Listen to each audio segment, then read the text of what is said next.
This is just a quick review of a couple of Hornby Class 50 DCC sound locomotives.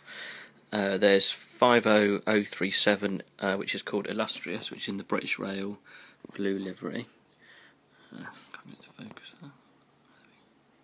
there. So with the large logo and the yellow cab ends, so digital sound one, and also 50015, which is Valliant. I think that's like the civils sort of colouring on there.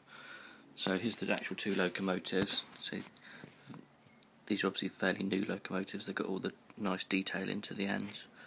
This one's got the yellow painted bits on the bogies. There's the, if I can get it to focus, can I? A bit close. Valliant. These locomotives have got, I think you should really do it like this, but they've got the vents so you can put up and down, change the angle of them. They've also got roof fans. This one can actually be seen a bit easier, so when the locomotive's moving, that does turn. And this one's got the British Rail blue one's got the same, but you can't see it as well because of the vents are a bit sort of like tighter there, a bit darker to see. And they've both got the detailed cabs, and they've got I don't know if you can see that, the doors open on the cabs. Sprung loaded. Got the ends and the 50037 similar. It's got painted pipes underneath, and this one hasn't got the yellow on the bogies, but it's got the yellow large cab ends with the grey roof, which looks really nice, and the high detail on the end there again. So if I can get it to focus, they are.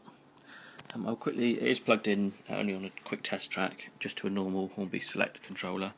So if I do function 0, and that brings the lights on, you see you've got the forward facing there, and this one's got the brake lights. I don't know if you can see them very well, but the two red lights down there. This one has only got, when it's got the brake end, doesn't have the two top lights on, whereas this one does. I'm not sure if that's a setting, or maybe on the actual locomotives it was different. And then you've got the white lights there. If I change the direction on the controller, you can see automatically changes. So that one's got the orange lights at the top, but that one hasn't. You've got the red brake lights on that one there. So let's get some sound. That's the main part here. So function 1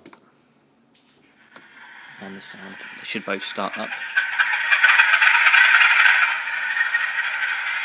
What a sound, eh? The sound, I believe, is down this end near the vent, so I guess having the vents open helps to get the sound out of it better as well. So both sounding very similar, quite noisy, but sound really good. You can change a lot of the settings to put the volume and everything down, which is in the little menu somewhere, wherever I put it.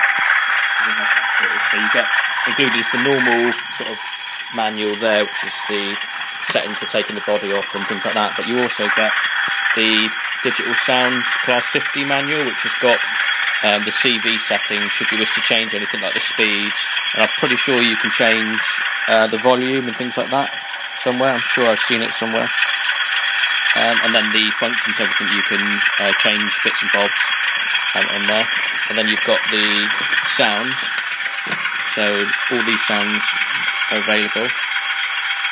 Unfortunately, I've only got the select controller, so I can only do the first, well, I think it's about 8 of the functions. So, like I say, you've got function 0 is turn the lights on and off, which I've shown you. Function 1 turns the sound on. Function 2 is air horn 1, which I can do, but because I'm only on the basic controller, you have to do it to turn it off, so it goes on a bit longer than you'd hope. And turn it off, and then air horn 2.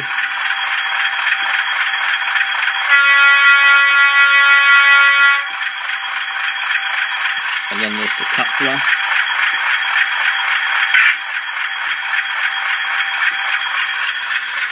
And the compressor noise,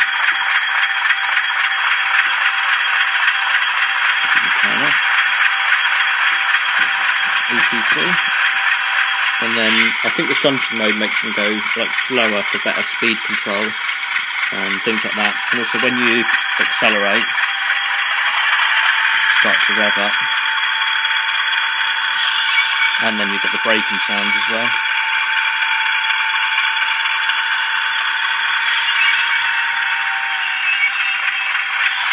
Pretty special.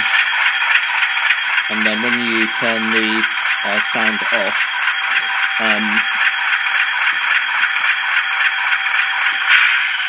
they sort of properly shut down, don't just turn off completely, which is quite cool. The chip inside there is the Lock Sound 3.5. I'm trying to find out about the settings. Did it say about? So you can set the parameters, but obviously that depends on the controller and things like that. You'd need to look into the manual there.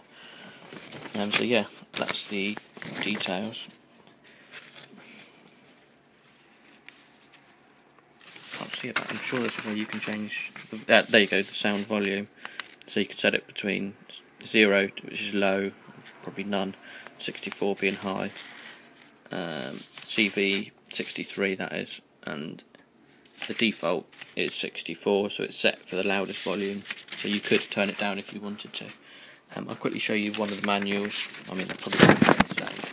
Just shows you, so you can get the little tool which does the lubricants, as you see in there.